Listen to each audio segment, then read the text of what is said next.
په کلي او په علاقه کې چې انسان اوسیږي د دا کلي ټول انسانان په سړي باندې حق لري، ولو بالفرض و تقدیر کې څوک ستا نه خفه هم وي، ستا مخالف هم وي، په تا پسې غیبت کوونکی او تهمت کوونکی وي، بیا به هم ته خیال ساتي د کلیوالۍ د همسایه‌توب د دې شناخت د دې تعلق د دې په خاطر چې په دې علاقه کې ستا سره اوسیږي. زما ګرانو عزتمندو ورونو، د خلکو سره ښه سلوک دا د اسلام له مهمو هدایاتو څخه یو هدایت دی چې یو سړی مسلمان په مشرق کې که په مغرب کې لا د مسلمانۍ در باندې حق لري، لا ته به د مسلمانۍ د روی خیال ساتي. نو چې ستا کور په کور وي، ستا کوڅه په کوڅه وي، د یو جومات د یو کلي، نو بیا به یې خیال نه ساتي. ګر سره ښه اخلاق د عامو مسلمانانو، حتی د عامو انسانانو سره، د سیک سره، د هندو سره، د آتش پرسته سره چې جنګي نه وي، تاله په جنګ نه راغلی، د هغو ټولو سره ښه اخلاق د اجر سبب دي. الله رب العزت ته اجر پر درکوي. ښه اخلاق څه معنا؟ بېوادیتوب مه ورسره کوه، درواغ مه ورته وایه، خیرخواه اوسېږه. ښه اخلاق ټول ښه صفات پکې داخل دي. بد اخلاق چیش دي؟ درواغ، دوکهبازي، ازار، تکلیف ورسول، شیطانت، غیبت او داسې او داسې، دا ټول بد اخلاق دي. نو په خاصه توګه د دې خپل کلي د علاقې د خلکو عموما ساده یې زموږ ته خلک اکثره دا ساده خلک ډېر مخلص وي، ډېر وفادار وي. که دی ستا سره دښمني هم کوي نه پوهېږي، جاهل دی،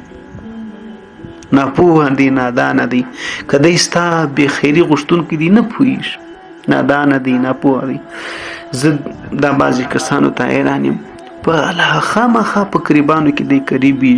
په علاقه او په کلي کې دی سړی وي چې هغه به در بل بالا وي، نو ته خو دغه ځای ته نه سې رسېدلی. د دې دا نه ده معنا چې ته دغه پښې وکاږې، د دې دا نه ده معنا چې ته دغه غیبتونه شروع کړه، ته دغه عزت تویول شروع کړه، ته دغه نورې کیسې شروع کړه. دا خدای تقسیم دی، په خپل تقسیم باندې شکر وباسه. ستا په دغه کې خیر دی، دا بل په هغه کې خیر دی، دا بل په هر څه کې. هر چاته الله هغه څه ورکړي دي چې د الله رب العزت خوښه وي، دا تقسیم الله په خپله خوښه کړی دی. نو ته بیا ګوندې سړی نه ورسره وکړي. مثال درته وایم، نو په دې لحاظ باندې د عامو خلکو سره به ښه کوې، بیا خاص کر چې ستا کلیوالي، ستا د علاقې، ستا د خپل کور یي، ستا مثال د خپل کور د کوڅې دروازه په دروازه یي، د یو جومات یي، نو ډېر به خیال ساتي د بد نسبت تر نور. دغه رنګه عزت یو بل ته احترام، سلام یو بل ته ویل، احوال یو له بل سره پوښتل، څه حال دی، څه احوال دی، ناجوړه نه یې، څه شي دي ضرورت دی، مثال پوره وړی نه یې، مثال درته وایم که نه، عاجزي دا ډېره مهمه ده په کلي کې، دا ډېره مهمه ده په کوڅه کې، دا ډېره مهمه ده په قریبانو کې، دا ډېره مهمه ده په دوستانو، په عزیزانو، په شناختو، په تعلق لرونکو کې. عزیزانو، چاته د تکلیف رسولو ځان وساتئ، چاته تکلیف مه ورسوه، حتی که اختلاف هم ورسره ولري، حتی که خوابدیان هم ورسره ولري، کلیوالي ده، همسایه‌توب دی، پروا نه کوي، خیر دی. چې ده وکړله بده ده، بده. خدای دې هدایت ورته وکړي، الله دې هدایت ورنصیب کړي، خدای دې په زړه کې شور واچوي. د 5 شپې ژوند دی، نه زه پاتېږم نه ته پاتېږم، ټول په دې خاورونه نه وځو. عزیزانو، د ګاونډیانو سره خاص کر د همسایګانو سره ښه سلوک وکړئ، د دې مرسته کول، پوښتنه یې کول، خواخوږي، ښې اړیکې ورسره جوړې کړئ. که څوک خوشحالي نو مبارکي ورکړئ، که غمجن یې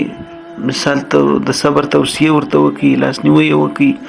په غم کې مثال ونډه ورسره واخلي، ورباندې سپکې کړي. عزیزانو، همسایه که د سیک هم یې، هندو هم یې، لا مسلمان خود څه کوي، لا در باندې حق د همسایه‌توب لري. عزیزانو، چې قریب دي نو 2 چنده حق در باندې لري، 3 چنده حق. عزیزانو، چې مسلمان 2 حقوق لري، د همسایه ډېر زیات حقوق دي. دا کلي کې 40 تر 40 کورونو پر یو د بل سره همسایه، نو دغه همسایه‌توب خیال وساتي، یو بل ته ازار مه رسوئ، یو د مثال غیبتونه او دا شیطانتونه او نورې چې کومې کیسې دي دا ترک وي، دا پرېږدئ، دا د شیطانانو کارونه دي. ګرانو عزتمندو ورونو، زحمت وباسئ. ژوند ټول اکثره چې دی هغه پر کار ولاړ دی، کار به کوئ زحمت به وباسئ لکه تاسو وګورئ چې تاسو د کور راوځئ وګورئ د خدای بندګانو ته انسانانو ته هېڅوک دی نه دی چې بس د خوب راکښېني د خوب یا غوندې د خوب ویده کېږي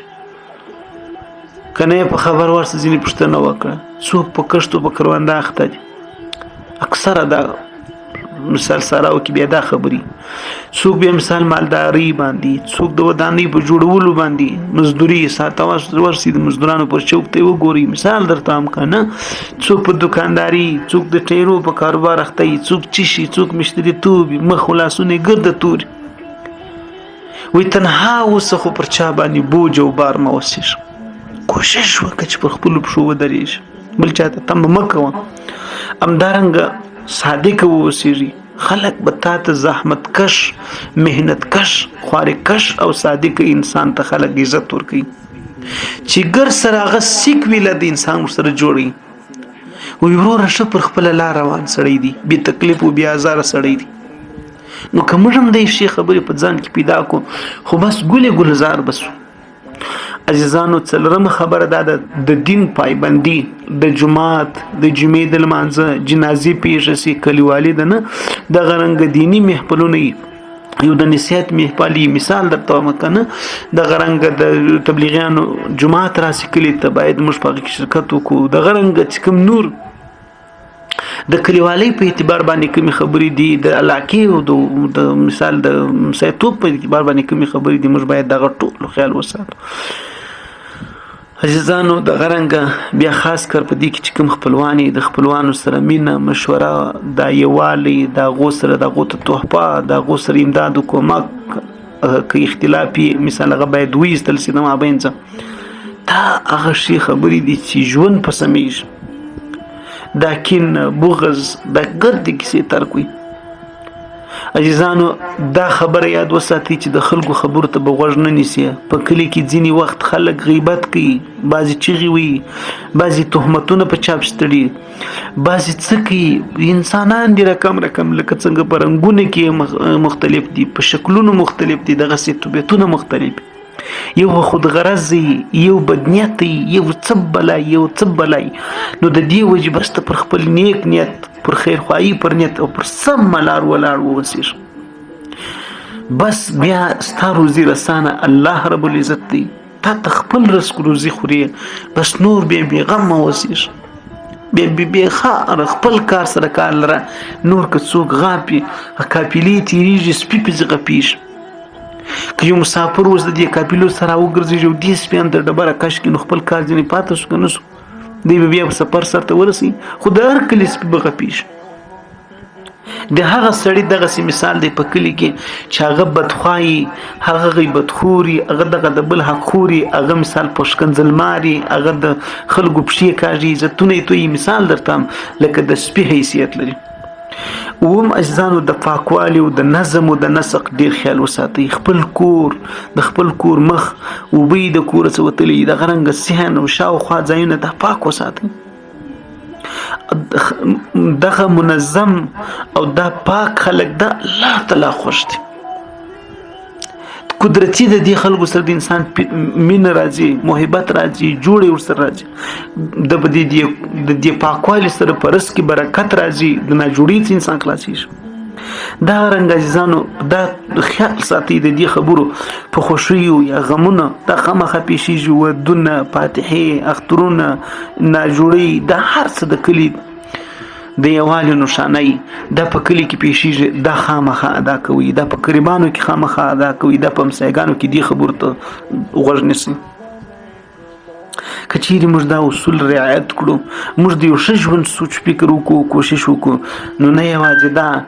چې موږ تاسو به د آخرت ثوابونه او د خدای رضا ترلاسه کړو بلکې په دنیا کې به هم ډېر زیات د نفي او د پیدې خبرې موږ د خپل ترلاسه کړو عزت او داسې مثال یو 15 شپې ژوند دی په انسانیت او یو د بل سره په خیرخواهي او پلان او ډېر داسې مثال برکات دا به ټول الله رب العزت ته په نصیب کړي